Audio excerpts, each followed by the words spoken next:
दिल्ली की Rouse Avenue court ने अब खत्म हो चुकी दिल्ली की आबकारी नीति या शराब घोटाला मामले में आम आदमी पार्टी के नेता और राज्यसभा सांसद संजय सिंह को 10 अक्टूबर तक रिमांड में भेज दिया है। चलिए आइए बीजेपी का प्रेस कॉन्फ्रेंस सुनते हैं। हम भी उसी फैसले का इंतजार कर रहे हैं जिस फैसले का अभी आप लोग इंतजार कर रहे हैं।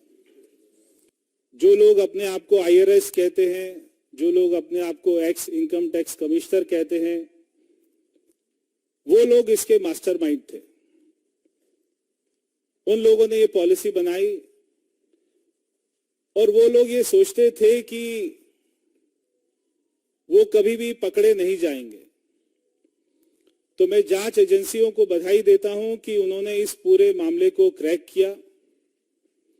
वो इसकी सतह तक पहुंचे, कौन किससे मिला, कब मिला, कैसे मिला, कितने पैसे का लेन देन हुआ, एक्सचेंज हुआ।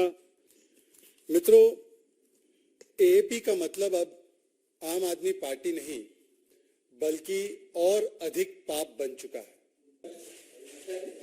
आज हमारे बीच इस महत्वपूर्ण प्रेस वार्ता में दिल्ली के सांसद श्री परवेश वर्मा जी और मैं इस प्रेस वार्ता को संबोधित करेंगे। मैं सबसे पहले विशेष आग्रह करूंगा कि परवेश जी इस प्रेस वार्ता को शुरू करें अपने संबोधन से।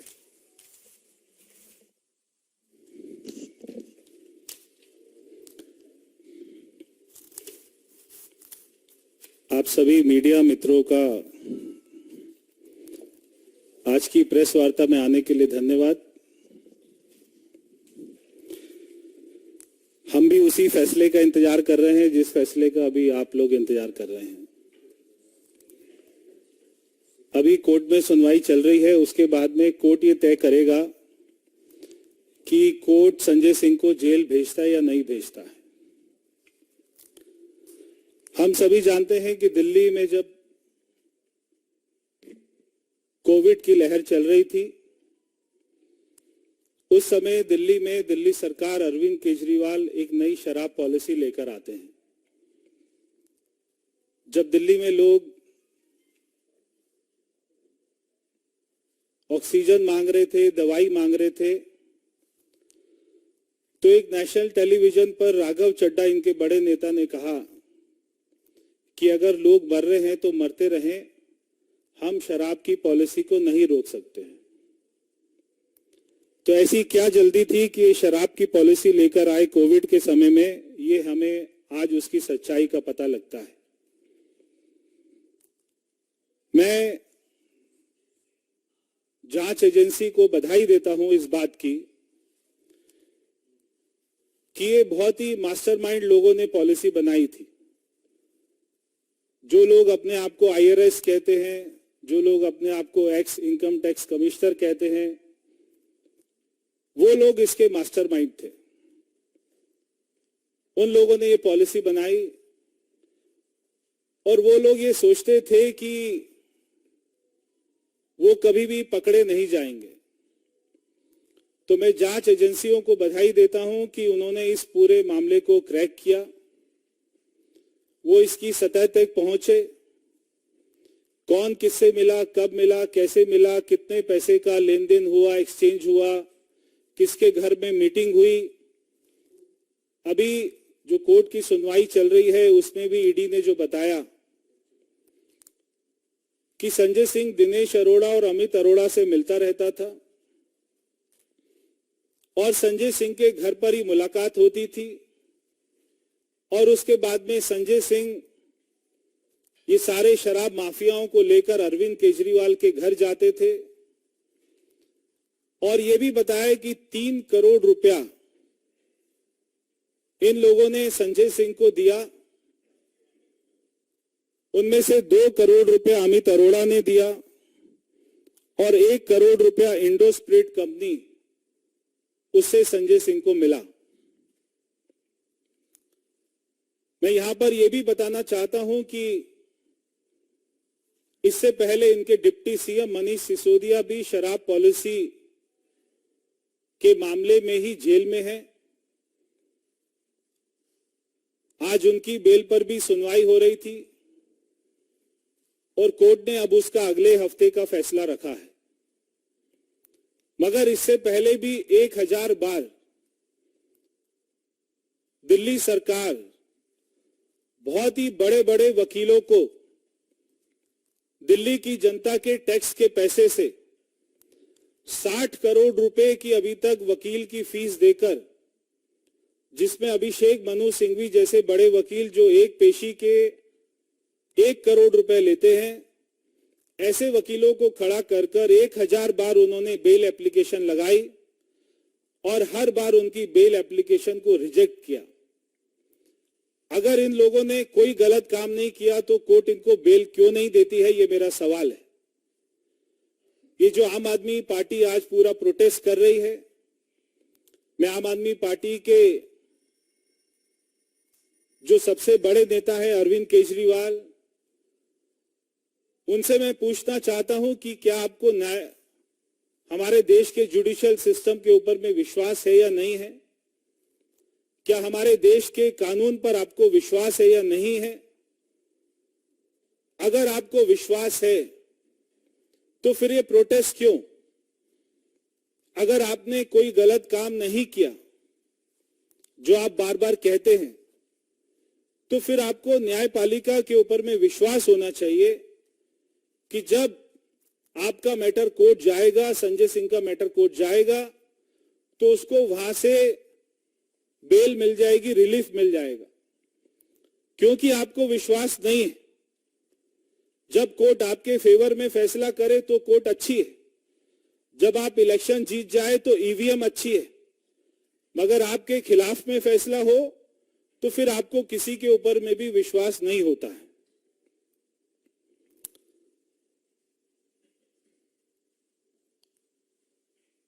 ये लोग बार बार कहते हैं कि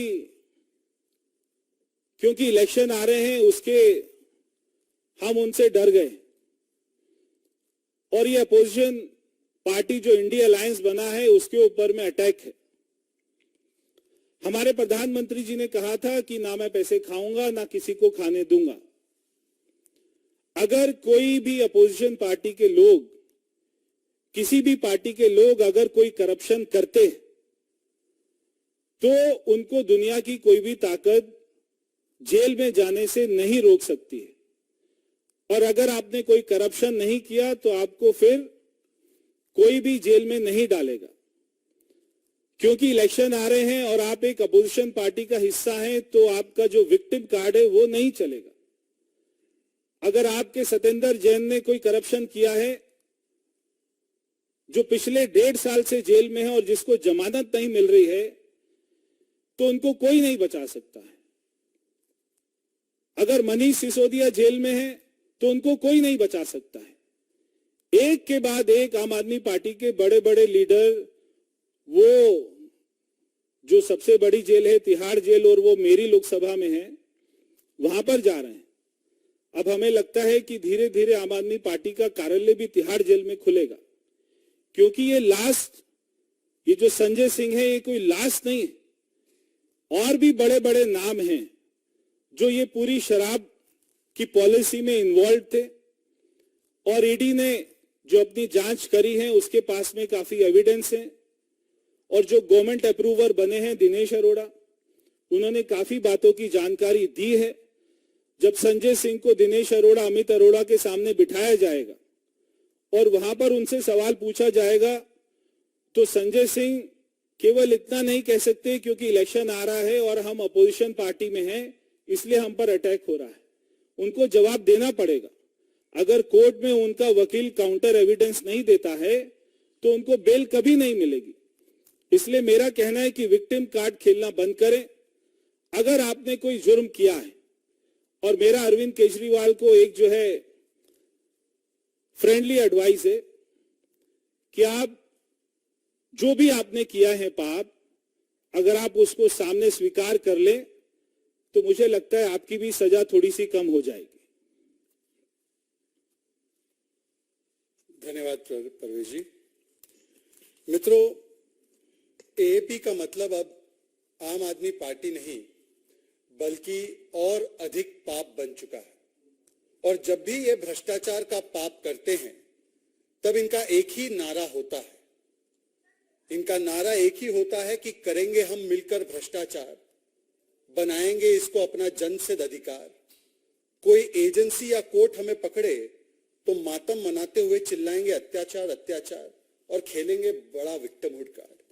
और ये स्टैंडर्ड ऑपरेटिंग प्रोसीजर बन चुका है और अधिक पाप एएपी का। आज सवाल ये बनता है कि जो लोग अन्ना हजारे के शिष्य बनकर राजनीति में आए थे, उनका ऐसा सियासी धर्मांतरण हुआ है और होना भी है। आजकल तो लालू प्रसाद यादव जी के शागिर्द बने घूमते हैं। तो ऐसा सियासी धर्मांतरण का कोई किस्सा आपने कभी भी देखा नहीं होगा। एक समय था कि बिना कोई सबूत, बिना कोई कोर्ट के आदेश, ये 14-14, 15-15 लोगों की लिस्ट लेकर घूमते थे। लालू जी करप्ट है, सोनिया जी करप्ट है, सोनिया जी को गिरफ्तार किया जाना चाहिए, राहुल गांधी करप्ट है, फलाना करप्ट है, ढिमकाना करप्ट है, मुलायम सिंह यादव जी करप्ट है। ऐसी फहरिस्त निकाल कर घूमने वाले लोग आज ऐसे लोगों के साथ गठबंधन करते हैं और जब एक के बाद एक कोर्ट के द्वारा अलग अलग तरीके से उनको कोई भी राहत नहीं मिलती है, तब भी ये विक्टिमहुड कार्ड खेलते हैं। आज सुबह से ही इनका एक टेप रिकॉर्डर चल रहा है। जब भी कोई कोर्ट की कार्रवाई, कोई इन्वेस्टिगेटिंग एजेंसी की कार्रवाई होती है, आप एक पैटर्न नोट करना, सुबह से एक टेप रिकॉर्डर शुरू हो जाता है और शाम तक वही टेप रिकॉर्डर चलता है। एक भी सवाल का जवाब नहीं दिया जाता, बस वही टेप रिकॉर्डर चलता है। हमारे साथ तो देखिए वेंडेटा हो रहा है, हमारे साथ विद्वेषपूर्ण कार्रवाई हो रही है। अभी तक तो एक झुंझुना भी नहीं मिला है। मैं पूछना चाहता हूं और कुछ 15 सवाल हमने जो लगातार पूछने का काम किया है, वो 15 सवाल हम फिर से अरविंद केजरीवाल और एएपी को पूछना चाहते हैं। यदि आपका कहना यह है कि आपके साथ वेंडेटा पॉलिटिक्स हो रहा है, आपके साथ केवल और केवल विद्वेषपूर्ण कार्रवाई हो रही है, झुंझुना तक नहीं मिला है। मार्च 2023 से मनीष सिसोदिया जेल में है, मार्च 2023, और उसके बाद कई बार अनेकों कोर्ट में जाने के बाद भी मनीष सिसोदिया को कोई राहत नहीं मिली है।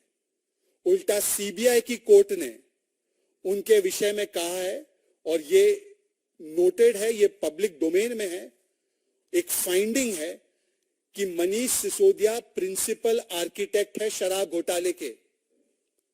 ये फाइंडिंग है और मैं पढ़कर सुनाना चाहता हूं।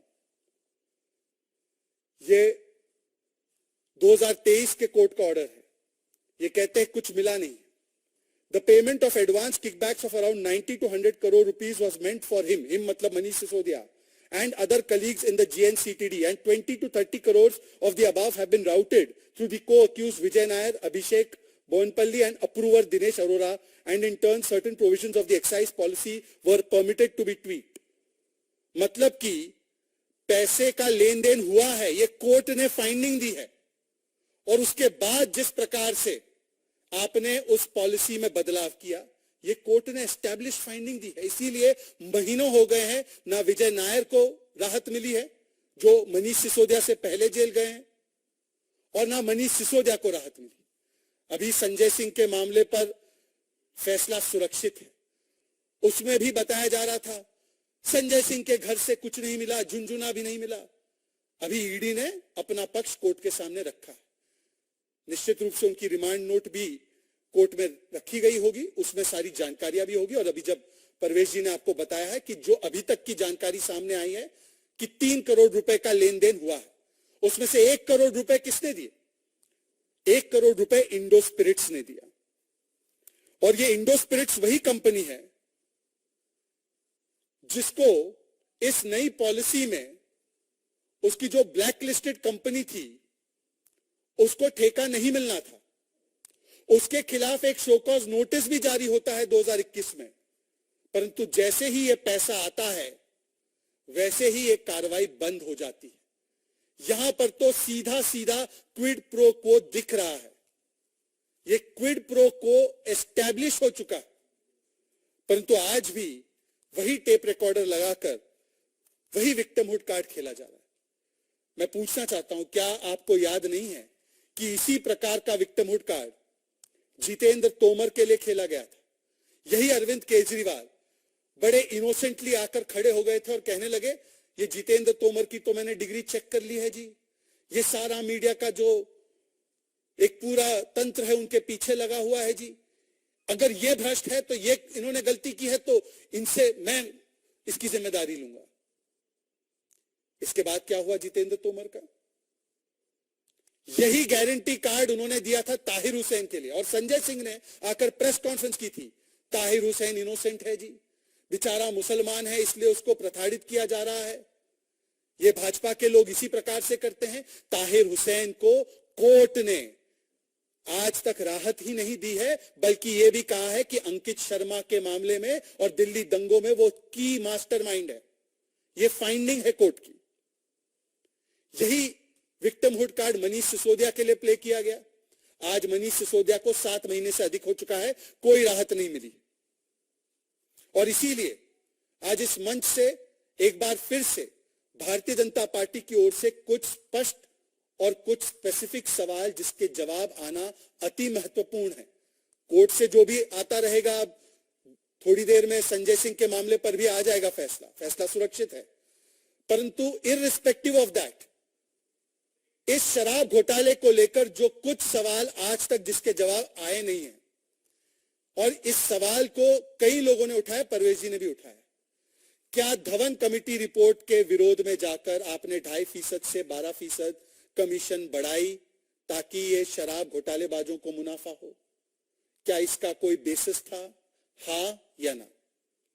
क्या आपने धवन कमेटी की रिपोर्ट खिलाफ जाकर होलसेल जो है वो प्राइवेट सेक्टर को दिया, जिससे कि कार्टेलाइजेशन हुआ, मोनोपोलीज बनी? हाँ या ना? क्या आपने, जैसे मैंने बताया, ब्लैक लिस्टेड कंपनीज और मैन्युफैक्चरिंग कंपनीज को इसमें पार्टिसिपेट करने दिया जबकि सख्त मनाही थी? हाँ या ना? और इस ब्लैक लिस्टेड कंपनी में क्या इंडो स्पिरिट्स की खाओ गली को ठेका दिया गया था, उस पर शो कॉज जारी हुआ, उस शो कॉज पर क्या कार्रवाई आगे हुई, या जैसे ही 1 करोड़ रुपए संजय सिंह के पास पहुंचते हैं उसके बाद कार्रवाई बंद हो जाती है? क्या आप इसका जवाब दे पाएंगे कि अगर ये सारी चीजें वेंडेटा पॉलिटिक्स के माध्यम से हो रही है तो आपकी नई नई साथी बनी कांग्रेस पार्टी।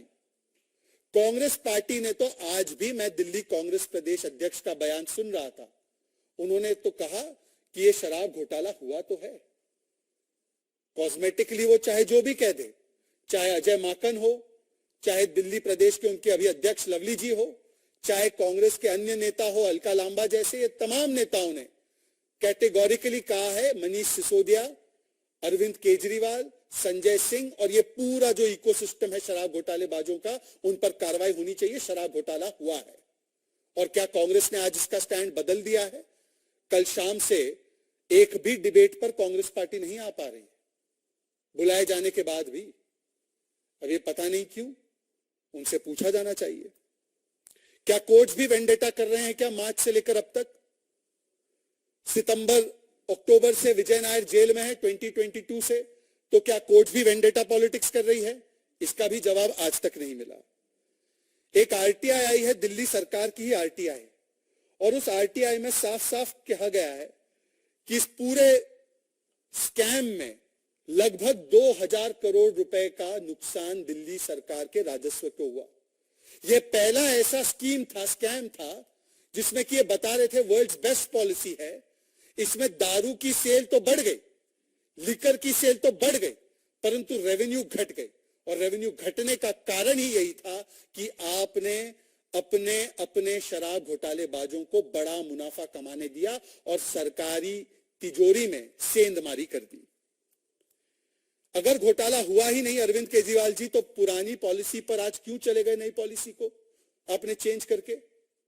और अभी पुरानी पॉलिसी को हाल ही में एक्सटेंड भी किया गया।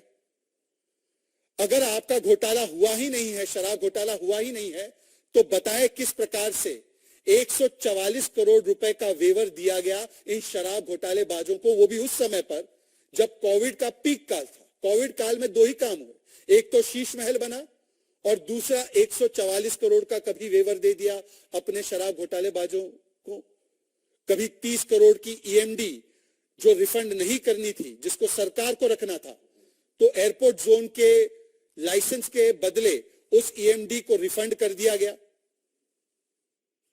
क्या ऑपरेशनल पीरियड लाइसेंस का जो 1 अप्रैल 2022 तक था, इसको बिना ड्यू अप्रूवल के 31 जुलाई 2022 तक किया गया, नहीं किया गया? क्या रिलैक्सेशन करके इस पूरी नीतियों में एक एक मोहल्ले में 2 से अधिक ठेके खोलने की अनुमति दी या नहीं दी? कहीं मस्जिद के पास ठेका खोल दिया, कहीं मंदिर के पास, कहीं गुरुद्वारे के पास, कहीं स्कूल के पास। अस्पताल तो कितने बने हर मोहल्ले में मुझे नहीं पता, कितनी सेवाएं दी हर मोहल्ले में नहीं पता, पर हर मोहल्ले में 2 से अधिक ठेके खोलने का काम अगर किया गया तो अरविंद केजरीवाल के द्वारा किया गया। और कौन सी पॉलिसी के तहत पूछा गया कि इसको खोलना है नहीं खोलना है? इन्होंने तो कहा था कि हम जनता से पूछकर ये निर्णय लेंगे। क्या जनता से पूछा गया था? इसके बाद सी अरविंद, जो कि सेक्रेटरी है मनीष सिसोदिया के, वो स्टेटमेंट देते हैं और ये मैजिस्ट्रेट के सामने स्टेटमेंट दिया गया है कि स्वयं अरविंद केजरीवाल के घर पर पॉलिसी को ट्वीक करके शराब घोटालेबाजों को मन मुताबिक पॉलिसी बनाकर देने का काम किया गया। ये कोई इक्का दुक्का स्टेटमेंट पर नहीं, ये कोई कल जो लोग अप्रूवर बने हैं उनके स्टेटमेंट पर नहीं, ये बहुत ही लंबा केस है जिसमें डिजिटल एविडेंस भी है, जिसमें 164 के बयान भी है, जिसमें पैसों की लेन देन भी है और जिसमें कई सारे नियम जो वायलेट हुए हैं उसका भी एक लंबा एक पूरा प्रोसेस है।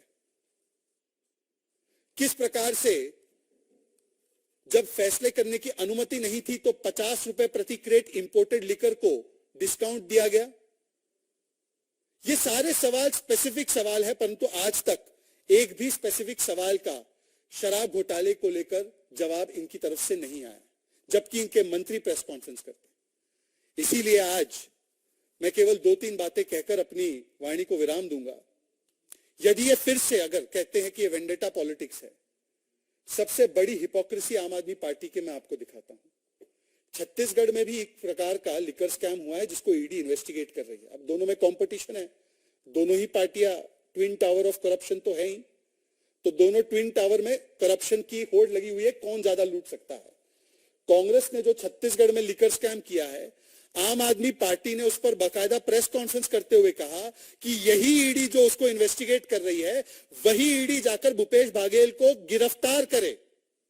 बताइए, ईडी वहां काम करे तो चमत्कार और ईडी आप पर काम करे तो गुनहगार। इसीलिए आज विक्टिमहुड कार्ड खेलने का समय नहीं, आज हिसाब किताब देने का समय है। हमने 10 से अधिक सवाल इस पटल से आम आदमी पार्टी की तरफ रखे हैं, परंतु एक का भी जवाब आता नहीं है। केवल वो टेप रिकॉर्डर बजाकर चले जाते हैं। आज तक 800 करोड़ रुपए का ऑडियो टेप, वो कह रहे थे ना साजिश के तहत उनकी पार्टी को तोड़ा जा रहा है, भाजपा ने 800 करोड़ रुपए रखे हुए हैं, वो कहां है 800 करोड़ रुपए और उसका ऑडियो टेप? तो इस प्रकार की बातें करना, केवल आरोप लगाकर निकल जाना, यही इनका चरित्र बन चुका है। इसको लेकर कोई और सवाल होंगे तो आपके सवाल आप पूछ सकते हैं इसी मुद्दे पर।